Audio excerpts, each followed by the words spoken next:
My life and my world were destroyed, and it all began when mysterious towers started popping up all around the world. No one knew where they came from, or why they appeared out of nowhere, but they were later dubbed Nightmare Towers because of their creepy nature. That was the time the Nightmare Tower began choosing people randomly, giving them a chance to become tower walkers and save the world. Those who responded to the tower's call were instantly summoned inside. As a kickstart, they were handed battle gear by the interface system, which let them use unnatural strength and skills, the kind you usually see in RPG games. But the worst part is that it wasn't a game. For the people living outside, things quickly became nightmarish. The towers soon unleashed waves of monsters into the real world, and this phenomenon was later called a tower impact. Humanity fought back as best they could, but the first tower impact wiped out nearly 30% of the world's population. The tower walkers trapped inside the tower could do nothing but watch the catastrophe unfold and see their loved ones die. Since they weren't really killing any monsters within the tower, it became overrun with them, and eventually those monsters broke into the real world. But to make a change, they all decided to ascend and kill monsters with the help of the powers and skills they'd been given. In order to tempt them and steer them off course, the tower cunningly offered an opportunity like no other. They were given an object known as the Regression Stone. As the name suggests, it allowed tower walkers to go back in time, to the moment before the tower impact happened. Their memories and experiences would remain intact after regression. Some didn't hesitate for a second and cashed in on this chance, while others felt suspicious of the stone. Turns out the folks who used it didn't actually travel back in time. Instead, they were transferred to a parallel universe with a different timeline. So basically, those who returned to the past weren't fixing anything for this current world. They simply abandoned it. As they kept ascending the tower, things only got worse, especially after the second tower impact. So instead of dying a pathetic death at the hands of monsters, many decided to abandon their world and regress. The fate of this world was left only to the brave souls who resisted the temptation of the regression stone. But little did they know, what awaited them was death on the 98th floor, the Chamber of Hellfire. Jaewon was utterly defeated along with his comrades, yet they didn't give up, fighting until their last breath. Eventually, our boy managed to slay the Tower Guardian at the cost of his friends' lives. His one and only friend, the one he cherished most, also chose to abandon this reality with his final breath. It broke Jaewon's heart to see his friend make such a pitiful choice. But the protagonist didn't waver. He pushed forward and eventually reached the 99th floor, where he had to face the Guardian, the frostworm Velchisus. It's been 10 long years since he reached the 99th floor, fighting that monstrosity. Though the 98th floor nearly destroyed him, he knows that without the equipment abandoned by the other tower walkers, who were once his friends, he'd have been dead long ago. Right now, he's back in the lower levels of the tower, meeting a blacksmith named Jay. The blacksmith is shocked that our protagonist actually wants to challenge that monster again. But Jaewon doesn't hesitate before confirming it. He's not backing down until he finishes what he started. Here's a little context about this place. Some time ago, the tower walkers reclaimed a village on the 50th floor after finally defeating the dragon that ruled it. That village is now called a tapos. Of all the blacksmiths who once lived in a tapos, Jay is now the only one left. Jay is even sad because the demand for ore that had always came from the lower level floors has almost extinguished. Jaewon thinks to himself that this kind of outcome had been bound to happen sooner or later. After all, there are barely any survivors left.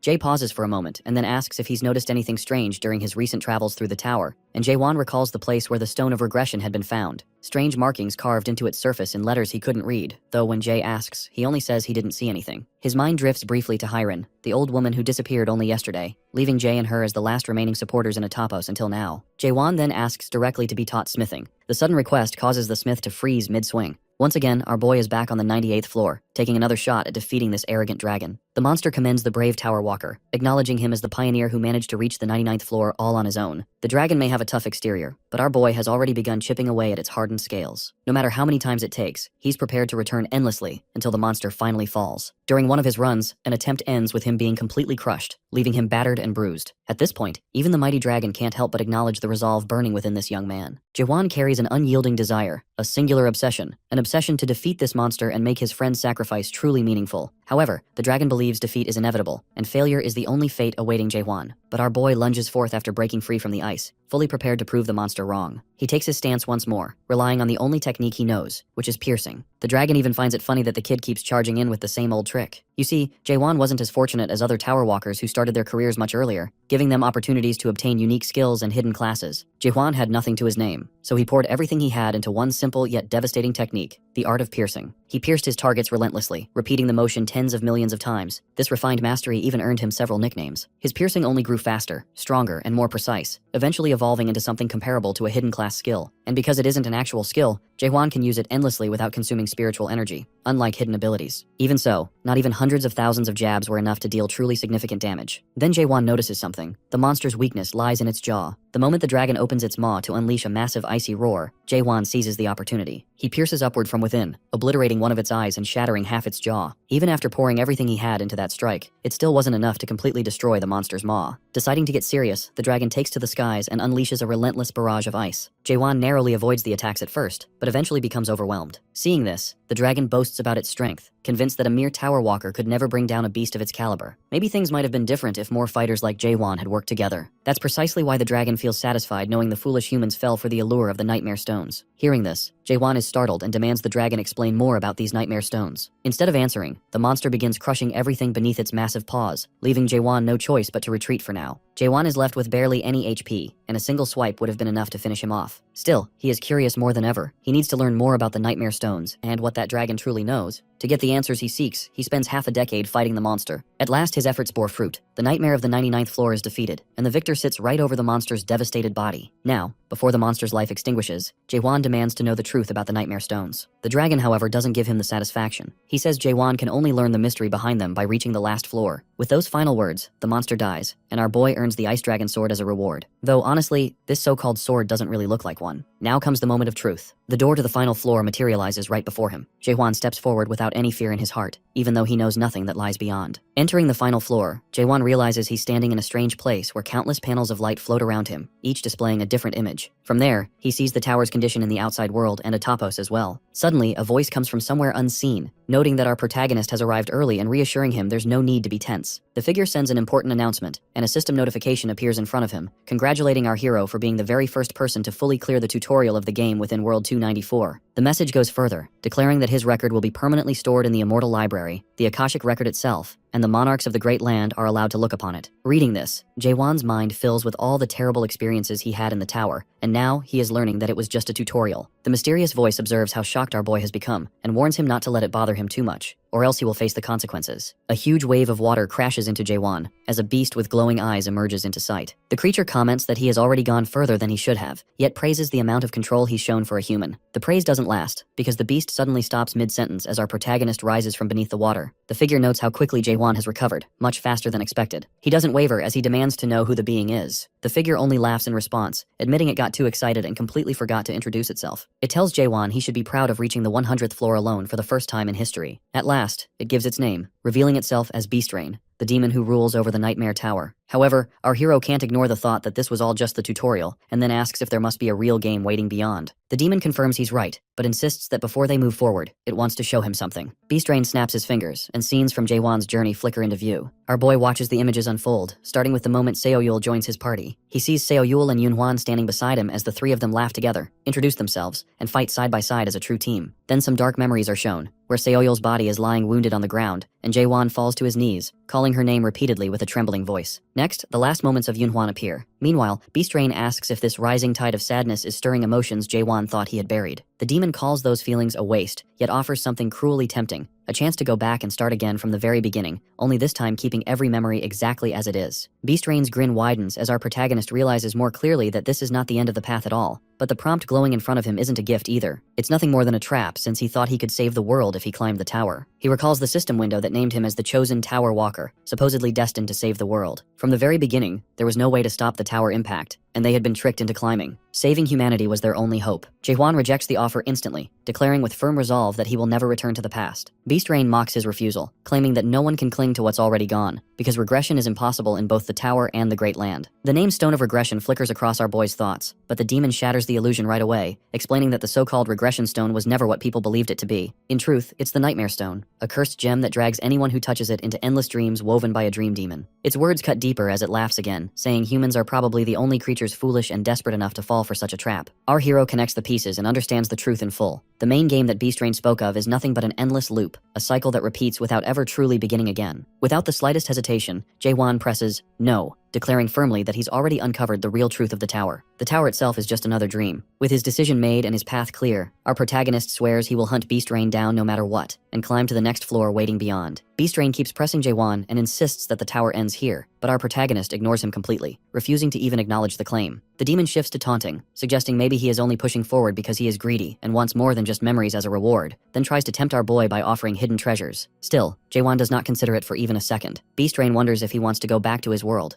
claiming he must have known this truth from the moment he realized the tower was only a dream, and then reveals that the tower's impact is not even real. Jaewon demands what he means, and Beastrain responds by pulling up a vision that shows everyone outside alive and unharmed. He continues explaining how beings like him live in clusters, pointing out that this must all be good news for our protagonist, and flips the vision to another scene. This time, it is Jaewon in a hospital room, looking at his own unconscious body lying on a hospital bed along with all the other walkers, while Beastrain explains that although he spent decades inside the tower, only a single month has passed in the real world. The demon starts boasting again, claiming our hero could never hope to defeat him, calling their difference the same as the gap between a dragon and a human. Jaewon simply raises his sword and declares that he has already slain a dragon, which makes Beastrain snarl and call him arrogant. In the next moment, the two crash violently into each other. Later, Jaewon steps into a building, calling out for Jae but hearing no response, and his mind drifts back to all his battles with Beastrain. 72 days have passed, and he never managed to land a killing blow. Yet despite all those fights, the demon never actually killed him either, and now our boy realizes it is because he never intended to. With that in mind, our protagonist swears to keep going no matter how long it takes. Meanwhile, Beastrain thinks deeply about Jaewon as a product worth selling, a seed that refuses to grow the way he wants. Normally the process is simple. Pick out the good seeds during the tutorial, nurture them through the main game, and watch them develop. But this one is the exception, resisting all progress no matter what is done. The demon considers killing him,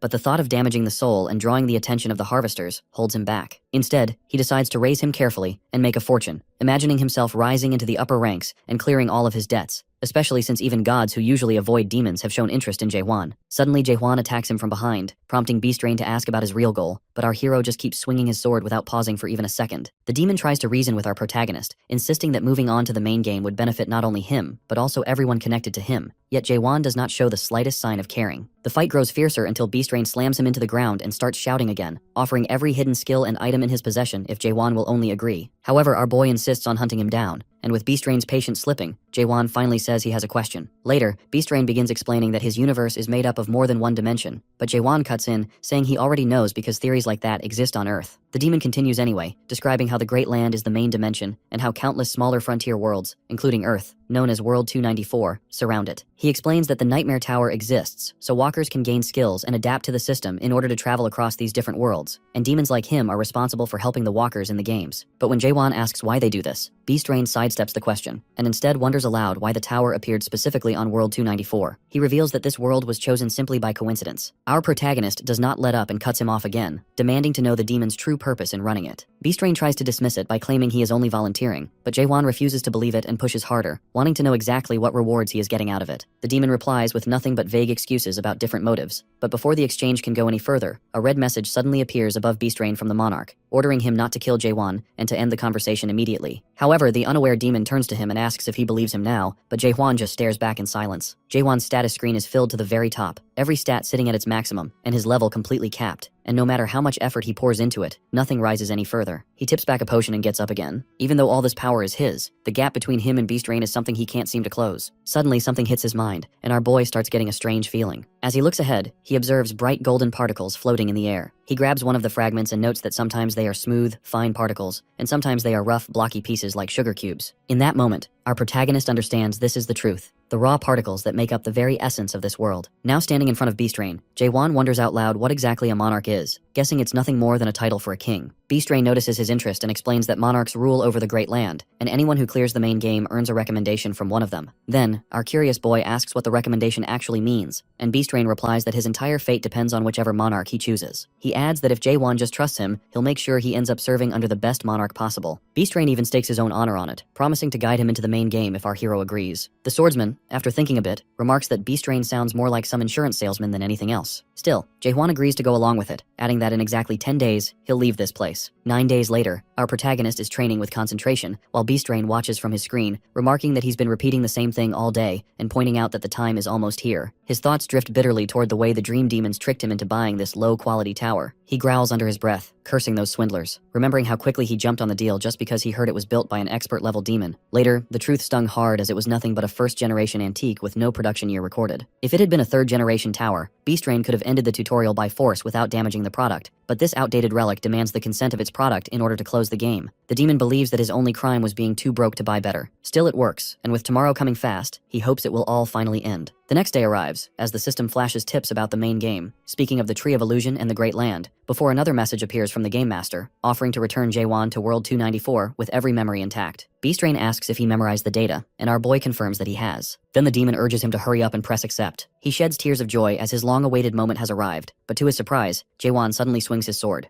Beastrain freezes in shock and demands to know what he thinks he's doing. Our protagonist's grip on his sword tightens as he tells him he should already know the answer, as he'll be hunting him down. Ever since Jaewon observed those particles, his pierce technique has felt unstable, and he can sense something off. He feels like something has awakened inside him. Pressure builds as a massive claw comes crashing down towards our hero, and his strike slices forward in response. Beastrain admits he's never seen anyone like this before, and that things would have been much simpler for both of them if this had happened earlier. Tendrils lash out and coil tightly around Jaewon, locking him in place. However, our boy points out the game can't end without his approval. Beastrain calmly reveals he gave up on getting consent a long time ago, then wonders aloud why Jaewon thinks the tutorial will never end. He explains that the Tower of Nightmares is built to automatically end 100 days after the tutorial is cleared. Therefore, Beastrain decides to let our protagonist stay like that until it's time to play the main game. Still, Jaewon clenches his sword as he calls out to Beastrain, then mentions that he knows he is the trickster, who is 784 years old and visited a total of 128 worlds, having spent his time cultivating the species in each world. The Tower Master gets stunned as he demands to know how Jaewon could possibly know all of this. However, our hero adds that he was going to hand him over to Harvester, the Monarch of Darkness. Beastrain starts sweating in panic as he asks who Jaewon is. Our protagonist confidently explains he is the product Beastrain cultivated here for decades. In the next moment, he unleashes a huge amount of energy, aiming to defeat the Tower Master. Jaewon pushes forward with full force as he swings his blade, striking Beastrain directly and pushing him backwards. Then both clash with their forces. As a result, our boy skids back, while Beastrain's shoulder is injured. This leaves the demon confused, and then something hits his mind. Meanwhile, our protagonist prepares his sword, while Beastrain wonders if he is an over-adapted player. Our boy recalls that ever since he reached the 100th floor, he wondered if the demon could even kill him. Reality itself began to break down. He finally understood stabbing when he had no doubt left. He strikes the shield of his opponent, breaking it completely. The system notifies about the lifting of the sync limitation. Then the demon transforms his body to counter Jaewon with his full strength, trying to make him surrender. As Beastrain strikes, he admits he is impressed seeing our hero reach the second stage of adaptation after just completing the tutorial, but he believes a human can't defeat a demon, as he unleashes a high number of spikes. The spikes hit Jaewon and his blood flows, but still, our protagonist clenches his sword and decides to stab his opponent no matter what. He keeps stabbing as the count climbs higher and higher until it finally reaches 10 billion times. Finally, Jaewon manages to land a powerful blow towards the demon, making his opponent realize something. However, it's too late for Beastrain to do anything, as our protagonist successfully defeats him and points his sword towards the demon. He states confidently that humans are not just things for demons to trade and sell. With unshaken resolve, Jaewon declares he will destroy the tower and climb to the next floor, and then to the top.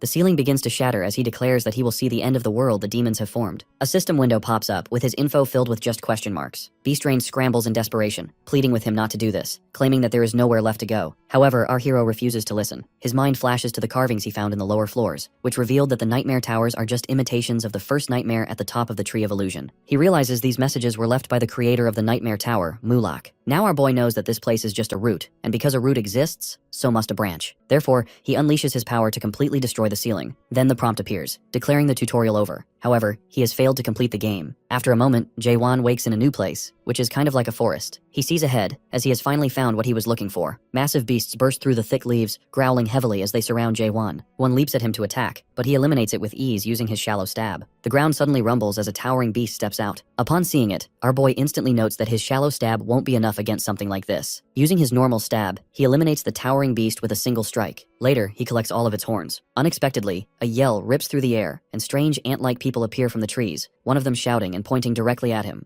Jaewon figures they came here for horns, so he holds out the horn as if offering it for answers, but no one reacts. Instead, the one in front charges with a blade, and our protagonist quickly dodges while warning them to chill out or he'll eliminate them all. When they keep attacking, he decides to strike them down. After a short time, all of the ant-like people are lying unconscious on the ground. While our boy is sitting on one's body demanding it to talk, the creature bites down on its own tongue, leaving him staring silently. Later, Jaewon starts checking through their belongings and finds a small dimensional backpack, which the system explains will give him 70 cubic feet of space to store his belongings. He notes that the system hasn't worked right since leaving the Tower of Nightmares. He had assumed it would function the same across every world, even in the Great Realm, but that clearly isn't the case. While searching, our protagonist also finds some odd colorful stones they carried, and it turns out they're soul stones that enhance spiritual power, which he gets to know through suspicion. Every enemy he eliminated had one, making him wonder if these people were jewelers or something, but he just shoves the loot into the backpack without bothering to figure it out. After that, his sword opens its jaws and eats all the dead bodies. Meanwhile, he comes across an old scroll, and even though it doesn't look like much, something about it makes him pause. When Jaewon unrolls it, he sees the words Tree of Imagery, Chaos, and recalls that he didn't come across this information from the files Beastrain sent him. Somewhere else, the ground shakes as fanged beasts come crashing out. Surprisingly, a girl with wild red hair, along with other people, is running away from the chaos. She hurls a weapon that misses the monsters entirely, and instead slams into the knee of a tall, red-haired guy, making him stumble as he tries to laugh it off, and wonders how she even managed a shot like that. She gives a quick apology, but then shouts sorry again.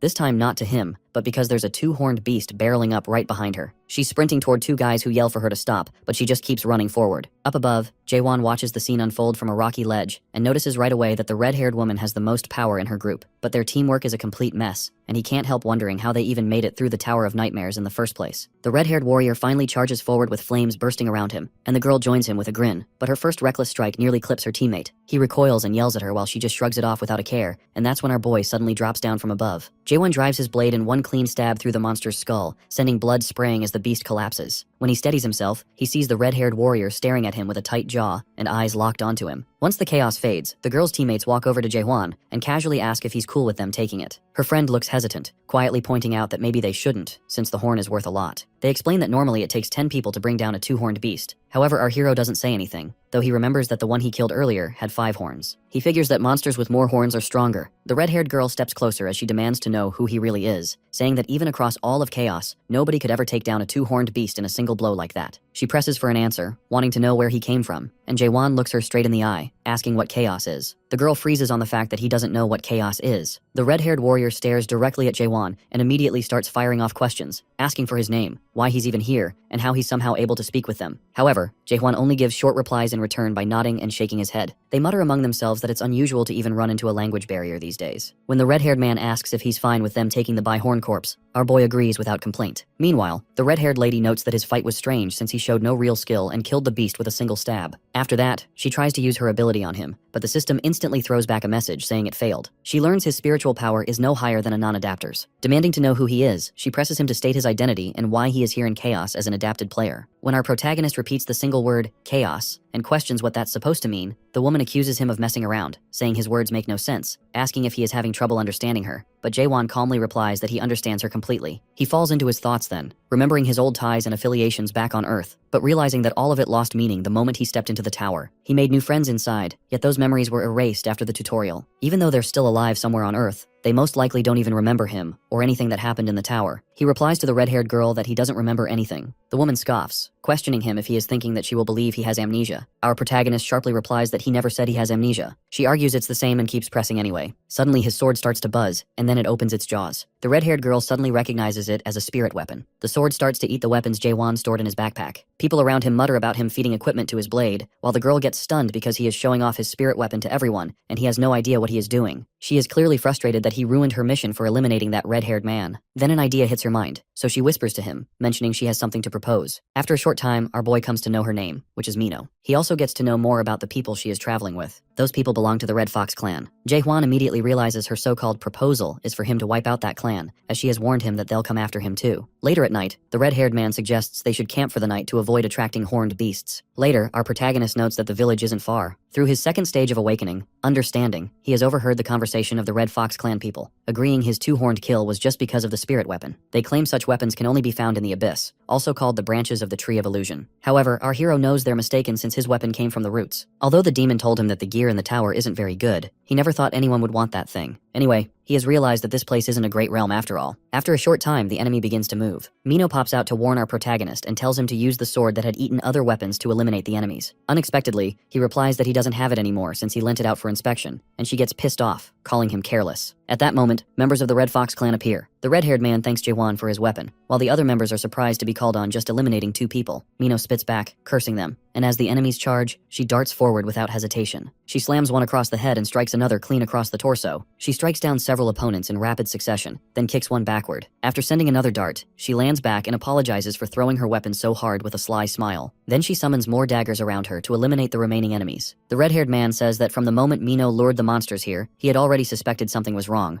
but now he is completely certain she is none other than the infamous Witch of Massacre. He demands to know who sent an assassin from the dark forest all the way to this place. She answers directly, saying it doesn't matter who gave the order, because countless non-adapters have already been slaughtered by the Red Fox clan, and many want them dead. He laughs, claiming there's no way the Dark Forest clan would ever move for something so trivial. Before he can continue, her daggers flash toward him in a sudden strike, but he counters the attack immediately. Then he declares this can only be a personal mission. Raising the spirit weapon, he tells her that if that's the case, then her life will end here. She narrows her eyes, and he calmly explains that he hasn't come alone since he brought backup. Looking around, she sees what he means, and quickly notices that every one of them is at least a first-stage adapter. When she counts, there are 40 in total. The red-haired man adds that facing both the Witch of the Dark Forest and a man who once killed a two-horned beast by himself required these numbers. Then he remarks that if he had known the spirit weapon would fall into his hands this easily, he never would have called his master. As soon as he finishes, a large clawed figure steps forward and tells her to see this as an honor. This new arrival is Clant, the Black Fox, master of the Red Fox clan and a third-stage adapter, who declares that half the Red Fox clan has gathered here to hunt her down. She gives a mocking smile in response and turns toward Jaewon, telling him to give her a moment. Tossing something his way with a quick instruction to run, he catches it and finds a stone of nightmare in his palm. Confused, our boy asks what it is. She explains it's actually a stone of escape that will teleport him to the nearest fortress, but she only has one. He stays silent for a moment, then asks if she'd go back to the past if she had the chance. She calmly says she would never return. If she dies here, it'll be all worth it, but she'd never go back. Jaewon looks at her and assures her she won't die today. Then he moves, striking the enemies with his second sword, and strikes them down in quick succession. Right after that, a heavy attack slams into the battlefield as the Fire King unleashes his technique. Still, our protagonist charges forward at full force, invoking Oblivion, the third stage of awakening. He slices straight through the incoming wave of flame and force. Their clash creates shockwaves that tear across the field as weapons collide. Even though the Black Fox presses his attack with overwhelming strength, the counter pushes him back. When the dust settles, Jaewon is the one standing, who gets his spirit weapon back from the red-haired man. A moment later, a massive blue slash rips across the battlefield, scattering the enemies that still remain. While Mino stands watching the scene unfold, she then calls his name. When he turns toward her, she steps closer and asks about his true identity, though he replies she already knows. Then he points out if she has also lost her memory, which makes her grow uneasy. Then she demands the return of her precious stone. However, he mentions he has lost it. Her voice sharpens as she questions how he could lose something so valuable, yet he simply tells her to search for it herself. Later, Mino does exactly that, overturning everything she can, but the stone remains missing, which makes her regret giving a precious stone to a stranger. Although our boy watches and tells her again that she already knows who he is. When she presses further, he finally says that he is a human. She looks at him and asks if he's being serious. He replies by asking if she herself is human. When she admits she is, he tells her that alone is enough for him. She sits beside him, admitting internally that maybe he is right,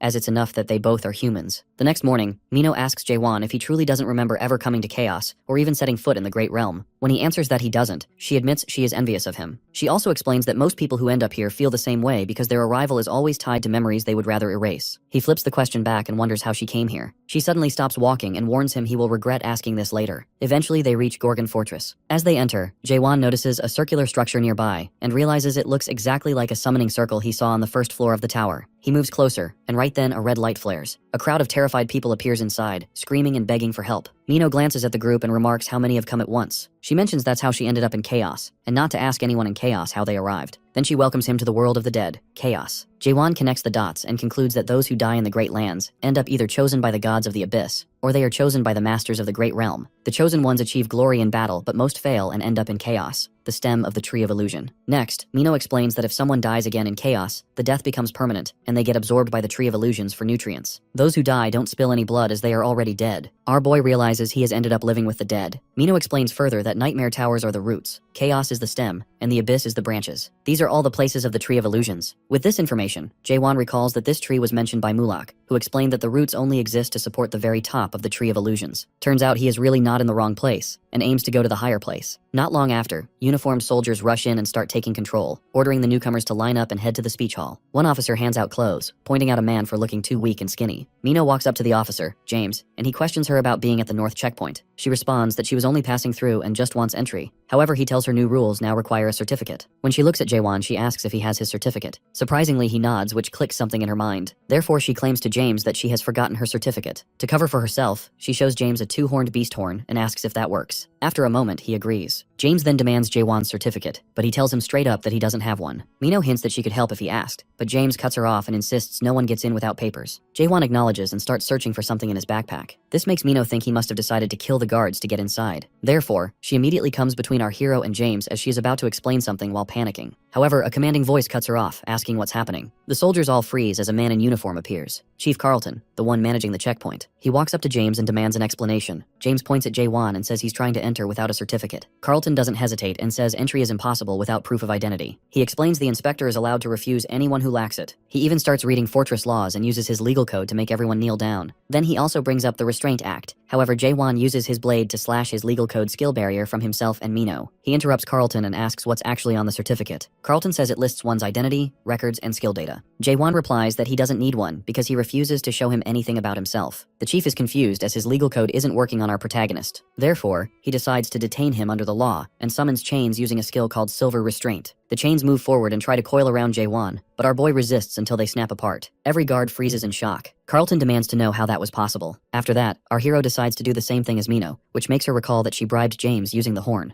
On the other hand, James goes pale as he was the one who accepted a bribe. Jaewon reaches into his things, pulls something out, and hands it to Carlton. Meanwhile, James yells for an execution, but Carlton silences him and asks Jaewon directly if that's his name. When Jaewon says yes, Carlton looks at him and declares that he is the messenger of the Greens. The device sweeps over Mino and gives off a warning that her soul corruption has passed the safe limit, telling her she needs to take medicine. Carlton glances her way and tells her she's pushing things way too far. Jaewon tilts his head and wonders what soul corruption even means. While eating her medicine, Mino explains that it's a chronic sickness everyone in Chaos carries, the kind that grows worse simply by existing here, and says that's the reason the horns of horned monsters are worth so much, since they're the only medicine that slows the spread. Mino adds that she managed to get one for free thanks to him. Next, Carlton steps up to Jaewon and says it's time to check his corruption level as he pulls out the scanner. The machine flashes green, then orange, and finally red before the reading suddenly fails. Right after that, the number on the display drops straight to 0. He and James get stunned and then he hands back the soul stone. Our boy asks if he doesn't want it, but Carlton calls him the messenger of the green and warns him never to give such stones away lightly. Our protagonist replies that he's not anyone's messenger and not part of the Greens at all, but Carlton responds that he already knows. Later, Mino and our hero head toward the fortress. James watches them from behind and asks if letting them pass was really wise. The captain turns to him and questions if he even knows what a soul stone truly is. James responds that it's valuable and boosts an adapter's spiritual power, but Carlton tells him that's not the whole story. He removes his one glove and shows his burnt hand, which was the effect of the magic stone that our hero gave him. He explains that only a green can carry one without falling into corruption, while anyone else is consumed by it. He points out that Jaewon doesn't seem like a green at all, yet he handled the stone with no problem. James asks if that means he trusts him. Carlton says he doesn't trust the man, but only his soul, since the device never fails. The only time it can't read is when a soul is completely pure. He states that our protagonist's soul is the purest in all of Chaos, so whether he's a green or not doesn't matter because what they need is simply someone who can handle the stone. When James brings up their master's condition and asks if it's connected, the captain says he doesn't know. However, he brings up rumors of someone at the gate taking bribes, and James freezes, realizing he has been caught. Meanwhile, inside the gate, our boy thinks about the process of getting Mino inside, remembering how Carlton listed out the regulations and told her he'd let her go only because Jaewon asked. He warned her never to try bribery again. He then tells Jaewon that she'll recover soon. When they reach a bridge, our hero asks someone if they know a blacksmith skilled enough to handle his spirit sword, but that stranger says they doubt there is anyone that skilled. While showing his spirit sword, someone sees him beneath the bridge with a sly smile. Later, Mino finally recovers as she notices they're already deep in town by this point. Then Jaewon tells her to go her own way. She stops in surprise and demands to know what he means. She yells at him to wait and accuses him of ditching her, and runs after our protagonist to ask if he's still upset about her trying to leave him at the gate. He tells her that just getting him to the fortress was enough, and that she'll only slow him down from here. He states she and he are different. However, Mino chases after him, insisting that he doesn't know the town and will end up in trouble. He replies that he can just ask for directions, but she yells that he should be asking her since she knows the way around here better than anyone. That's when our boy finally tells her that he's looking for a dream demon. Mino quickly says she might know where the dream demon is and offers to guide him. Our protagonist agrees, but explains that they need to deal with something else first. Up ahead, a group of men come into view, and one of them points out that they've found their targets. They ask about the spirit sword, but Mino warns them to leave before things get messy. The men mock her, saying their youngest will be 12 this year and claim foul language is bad for a child. They demand the spirit sword as a toll, or they'll let the youngest deal with it. However, our hero shuts them up with a plain face. The enemy leader warns that surrendering the sword is the only way to avoid harm, but before he can complete his speech, Mino shouts back at him, pointing out their youngest one who is actually a giant man. Ignoring her totally, the giant stomps down and raises his axe, but our boy's blade slams into him, cutting off his arm. Jaewon tells them if they're really going to fight, they should hurry up. One of the men shouts in outrage, another accuses him of cutting off their youngest's hand, and the third yells that they'll never forgive him. The whole group charges forward, and our swordsman moves at once to eliminate them all. Jaewon wipes his sword while Mino just stares at him, struggling to understand how he beat them all by just stabbing them. He simply answers that stabbing is the only skill he has, which leaves her more confused than before. She blinks and wonders if he's messing with her, but then he actually starts explaining his different kinds of stabs. Slight stab, regular stab, and strong stab. That only makes things stranger. The The whole thing reminds her of someone who also uses only one technique, although that person uses slashing instead of stabbing. Next, she asks why his strike had missed before and ended up blowing the roof apart. She figures maybe he just lost control for a second, but he tells her he sensed someone using hidden skills in that area and purposely blasted the roof to scare them off. She asks if wrecking rooftops is really how he intimidates people, and he just shrugs, wondering if everyone doesn't do that. Then Mino starts tossing out dramatic names for his stab skill, but he ignores all of them and keeps walking. She keeps trying with more names as they move, but our boy only tells her to keep walking and doesn't bother entertaining it. Eventually, they arrive at Twilight Smithy, and Mino explains that the place is actually owned by a dream demon. She leads him to a heavily reinforced door, and a worker comes out to tell them that if they're here to submit anything, it's going to take some time since the main workshop manager isn't around. All that's left is the vice manager, who's busy running a test for the other workers. Inside, a massive man stands by a table surrounded by apprentices, and sitting on it is a sword made from a quadhorn's horn. The man, Michael Garnard, is the vice manager of the shop, and explains the blade is complete, but they still need to drill a hole through the hilt to finish it properly. The apprentices all jump at the chance to prove themselves, but he warns them straight away that it's nearly impossible to even leave a mark. He promises that whoever manages to do it can act as vice manager for the day. They each step up one by one, but none succeed, and one even ends up breaking his tool. Michael mocks the group, calling them weak and tearing into them for being useless. The attempts keep going until a worker who is greeted outside steps up to try. But right as he does, Jaewon slips quietly inside. The worker immediately starts yelling that no one's allowed to just walk in like that. Michael looks over and sees Jaewon. Our protagonist steps forward saying he wants to give it a try, and the workers start whispering, wondering if maybe he's some wandering blacksmith. Michael doesn't care who he is and insists he's going to fail, assuming he only feels confident because the others did so badly. Jaewon simply asks if he should go ahead and make the hole or not, but the vice manager starts lecturing again about how incredibly tough quadhorn horns are, and how it isn't that his workers are bad, it's just that he's on another level. Before he even finishes, Jaewon taps the blade once with a finger, and it immediately cracks and falls apart. Everyone freezes in shock, and Michael starts shouting furiously that he's insane for destroying something so valuable, and demands what he's supposed to tell the client. Jaewon replies that he went easy, saying that breaking it fully would have been even easier, and then casually shrugs and apologizes. The vice manager doesn't calm down at all and yells that a sorry isn't going to fix anything, especially when the quadhorn horn was irreplaceable. That's when Jaewon pulls another horn out from his backpack, and everyone recognizes it instantly as a pentahorn. Michael studies it more closely and realizes it's from a granok. The room goes quiet, and when Jaewon asks if it's good enough, Michael just nods. With things flipped around, our boy asks if he can use his smithy for a bit, and Michael orders the workers to shut the doors. Meanwhile, Mino decides to leave him to it and dips out, while Michael begins giving a full tour of Twilight Smithy. He even grants Jaewon the title of vice manager for the day, and tells him he's free to use whatever he needs. Our protagonist nods and raises the granok horn, and the man, still curious, asks where he got it. Jaewon answers plainly that he hunted the pentahorn alone and took it himself, which Michael doesn't buy for a second. Jaewon then asks for help since it's his first time making a sheath. The vice manager, confused, asks if he's really planning to use that material for a sheath, but Jaewon pulls out his weapon, and Michael's eyes widen. It looks like a frost dragon sword replica, but when he tries to grab the granok horn, the sword reacts violently, releasing a burst of energy and absorbing the horn entirely. Michael realizes on the spot that it's actually a spirit weapon, and the aura inside belongs to a high-tier race. The weapon begins changing shape right in front of everyone as it evolves, and once it finishes, all the material is gone. Our boy simply says he's got another and hands over a second horn. Michael sees clearly that this one is from a 5-horn beast, and Jaewon asks what he should do next as the temporary vice manager, saying he wants to watch Michael's smithing style. The man asks if he has a design in mind, but Jaewon tells him to decide. Michael finally introduces himself properly and promises to show him his best work. Jurgen Cheever, the Prime Minister of Gorgon, sits back with a drink in hand, his eyes fixed on the man kneeling before him. The man tries to explain himself, saying that after the massacre of the backstreet gangsters, he somehow lost the target. Jurgen squints, questioning how someone like that could simply vanish, and the man admits he has no idea. He describes how one moment everything was normal, then suddenly everything went black. When he regained consciousness, he found himself on a rooftop with no memory of what happened in between. Jurgen asks if the target saw him, and something clicks. Whoever this person is, they must have seen through a master-level stealth skill, which means they are not dealing with a weak opponent. Jurgen concludes that the target must be at least a 5th-stage adapter. With this in mind, he orders a citywide search, demanding more people, more vigilance, and no mistakes. The hooded man bows, murmurs his agreement, and quickly leaves, while the Prime Minister remains seated for a moment longer. A low rumble shakes the ground as his grip tightens around the glass, and he mutters for his lord to wait. Meanwhile, in a noisy tavern, a floating screen shows Siren hosting the top 10. She announces it's time for the final video. The footage rolls. It's that famous solo clear of the 99th floor, with a lone figure moving so fast he's just a blur. One patron wonders aloud whatever happened to that guy, while another jokes about the lords all loving him. Someone else jumps in with the latest gossip. The entire cultivation system in the tower has been shut down because the demon running it was caught trying to rig the outcome. His friend laughs, saying the demon abandoned everything and ran, and now many believe the video is a fake. They start arguing over why anyone would trash a first-generation tower built with borrowed loans. One insists the demon must be spoiled, while the other jokes he would have just sold it at a discount. He calls out for more beer, and the bartender starts pouring,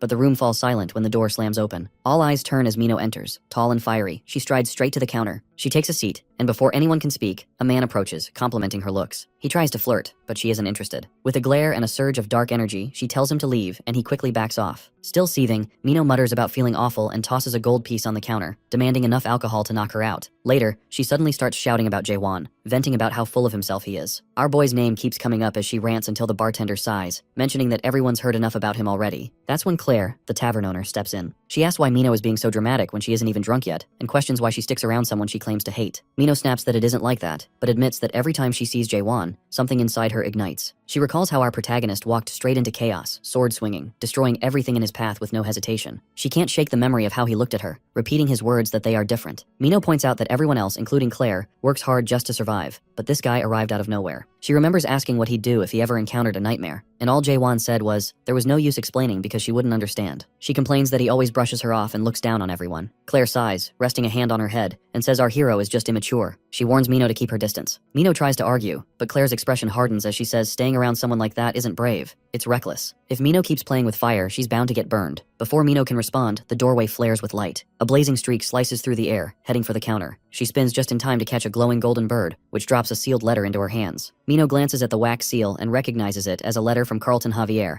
addressed to the Mind of the Dark Forest. She wonders why he would contact her, but before she can open it, a massive figure steps out of the crowd. He locks eyes with her and asks if she's the Witch of Massacre. Her eyes widen as his sharp clawed hand shoots out, grabbing her wrist. Mino smirks, admitting that's her, but the man yanks her closer and tells her he has a job for her, and she's going to listen whether she wants to or not. Elsewhere at Twilight's Fall, the ground trembles as an explosion of energy blasts outward, sending dirt and rubble flying while Michael is hurled back. A booming voice roars through the chaos, warning that he isn't allowed to enter this place. Michael struggles to lift his head, dazed and shaken, just in time to see a monstrous figure rising before him, a terrifying beast radiating overwhelming presence. Frozen in place, he cannot move. Before he can gather his thoughts, Jaewon's voice cuts through the air. Our protagonist looks down at him, reminding Michael that he was supposed to be smelting the sword, and that if he truly wants to help, he had better follow through. Michael slams his tool against the horn again and again, but no matter how hard he strikes, it doesn't leave even the faintest mark. He finally admits the truth, that the item's level is far beyond what he can manage. Jaewon shakes his head and tells him it isn't about level at all. Before the craftsman can even react, our boy grabs hold of his head and forces the first stage of awakening to ignite, the one called doubt. Then, without pause, he drives him into the second stage, understanding, which opens Michael's eyes to what really stands before him. The horn in front of them suddenly begins leaking an unnatural matter, and Michael stumbles back as black mist spills upward until it floods the air. Out of the darkness, a pentahorn slowly emerges. It suddenly crashes into the ground with a force so great the earth splits and bursts around both Michael and our protagonist. The fighter shouts at him, demanding he pull himself together and actually fight if he plans to do anything at all. He stares at the beast, realizing in shock that this is its true form, and starts questioning why he has wasted all his time using such small and meaningless skills against something like this. It feels too unreal, and he convinces himself it must all be a dream, so if he just wakes up, then everything will disappear. Muttering under his breath, he bolts for the door, but the massive shadow of the pentahorn combined with the sound of our boy's voice makes his legs lock and freeze him on the spot. Jaewon exhales, ready to move, and in a sudden blur, Michael bursts through the doorway instead, yelling for help, only to stop cold when he sees an endless flood of undead creatures calling him vice manager, standing in the hall. A giant eye appears, fixing its gaze directly on him while telling him he is not even qualified to look at this place. Then the ground suddenly splits apart, throwing him backward and leaving him stunned and disoriented. Our protagonist doesn't let him recover. Grabbing Michael's hammer, he charges forward and smashes down against the pentahorn's horn, using the opening to surge closer. He darts into striking range, slipping past the snapping jaws, and when the beast lunges again, he is already there, driving his fist forward with all his strength toward its face. The battle explodes in noise, and Michael's roar joins the chaos as the struggle rages on. Later, outside, Michael asks if Jaewon is simply going to walk away, and the other responds that his role here is complete. Michael offers to name the sword, calling it Doc Bull, and when our hero asks if that means the lone hero, Michael insists it is the perfect name before turning to leave. The others bid him farewell, but suddenly Michael calls out again, demanding to know what he looks like in Jaewon's world. Our boy turns back, and with a simple answer, he tells him that he looks human. As Jaewon walks ahead, he notices Mino following him. She wonders aloud if he's worried she might be plotting something. When he bluntly asks if she is, she replies directly that her plan is to kill him. He doesn't flinch, and only questions what she expects to gain from it. As she steps closer, she hands him a small bundle, explaining that it's clothing, partly as an apology, and partly because she's tired of seeing him dressed like that. She then asks what he intends to do now that he's failed to track the dream demon. Our boy mentions that Michael once brought up a way to trace it, and once he does, his plan is to head to the Tree of Imagery and search for the path into the abyss. She presses him again, questioning why he would go that far, and he simply asks if she's really that curious. Mino warns him that even if he reaches the abyss, those who return are forever marked as warriors of the abyss. Our protagonist says he has no intention of coming back. She grows uneasy and demands to know who he thinks he is to even try. She accuses him of moving forward without caring about anyone else, calling him inconsiderate, cold, and worse. Mino adds that he doesn't see the people here as human. Maybe they aren't as strong or brave, but they're still human, just like her. Jaewon recalls his moments with her, and using his awakening skill, he notices a message above her warning not to get any foolish ideas, and threatening the life of an old woman if she breaks their promise. He wonders if those people have hostages to get their hands on him. Meanwhile, a hooded figure watches. Our hero considers whether saving the hostage is worth the risk, then decides it's meaningless since saving them would change nothing. Because suspicion shows him the truth of this world, where numbers and data control everything and people sell their souls for higher numbers, our boy decides to leave Mino and continue searching for the dream demon. Unexpectedly, she smashes the wall between them and reaches her hand out to him.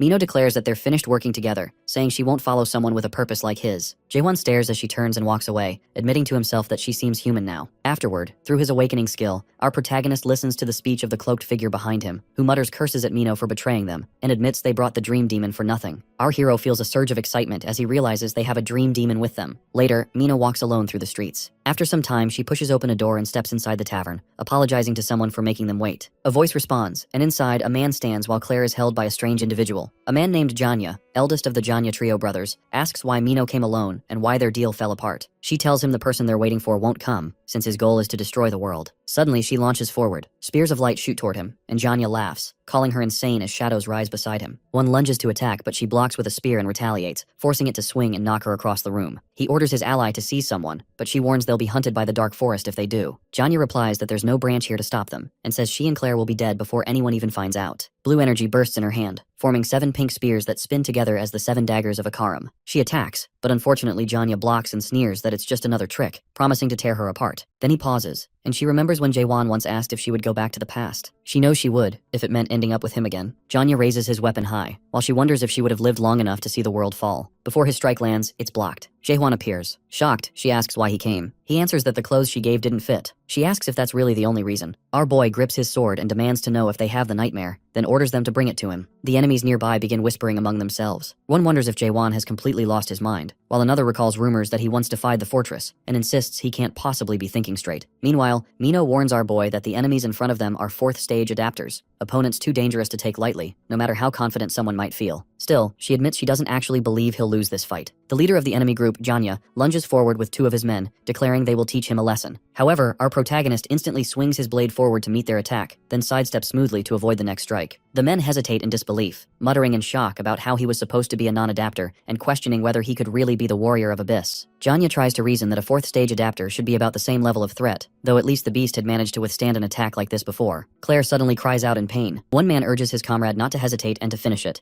striking the captive hard while ordering her to stay quiet. Mino turns to Claire, urging her to hold on just a little longer and promising they will save her. She then looks directly at Jaewon and asks if he can do it. Our boy wonders why she's even asking, since he came only for the nightmare and nothing else, but still shouts for them to attack quickly. Skeletal figures rush forward while Claire roars for them to move faster. Jaewon raises his glowing sword, and as he does, a brilliant blue beam shoots into the sky. Far away, soldiers spot the pillar of light, and Carlton recognizes it immediately, ordering his men to move out. Back at the tavern, a man bursts in, shouting about the barrier breaking. Orders fly as Janya is told to surround the place. Soldiers scramble into position. An armored squad pushes inside and Carlton steps forward, calling out to Jaewon, who replies that the timing is perfect. He points directly at the enemy group and accuses them of breaking Gorgon Article 276, Paragraph 4, by using the tavern as a base to try to destroy the world. Janya quickly counters with an accusation of his own, but Carlton sides with the restrictor, citing Gorgon Articles 174 and 124, and declares that for the crimes of illegal property destruction and kidnapping of a citizen, the accused are placed under emergency restriction. Chains suddenly wrap around the enemy squad, and Carlton warns that resistance is pointless. Janya charges forward anyway, and weapons clash until a sharp crack splits through the knight's weapon as Carlton pushes him back. He leaps away, shouts to his ally, and swings his weapon down again, but more chains whip out, wrapping tightly around him and slamming him into the ground. Breathless, he admits he will surrender, and Carlton calls it a wise choice. Janya smirks and calls him naive, then tosses out a black sphere that explodes into thick, choking smoke. Outside, a purple-haired man watches silently. Another calls out to him, warning that the youngest has already breathed in some of the black clouds. A masked man holds an injured companion, scolding him for not wearing his mask properly and telling him to hold on, since maybe a small amount can still be survived. Another masked figure turns in anger, accusing him of releasing the black clouds without Ark's permission and demanding to know if the Witch of Massacre was really worth such a dangerous risk. Black Surlang, the elder of Gumchenbang, asks if she is truly so dangerous, but the man shakes his head and replies that it isn't her but Carlton who is the real problem. Surlang responds with excitement that breathing in the black cloud serves him right. He then points toward our hero, asking who that might be as Jaewon emerges from the tavern supporting Mino. Meanwhile, Janya stares at him,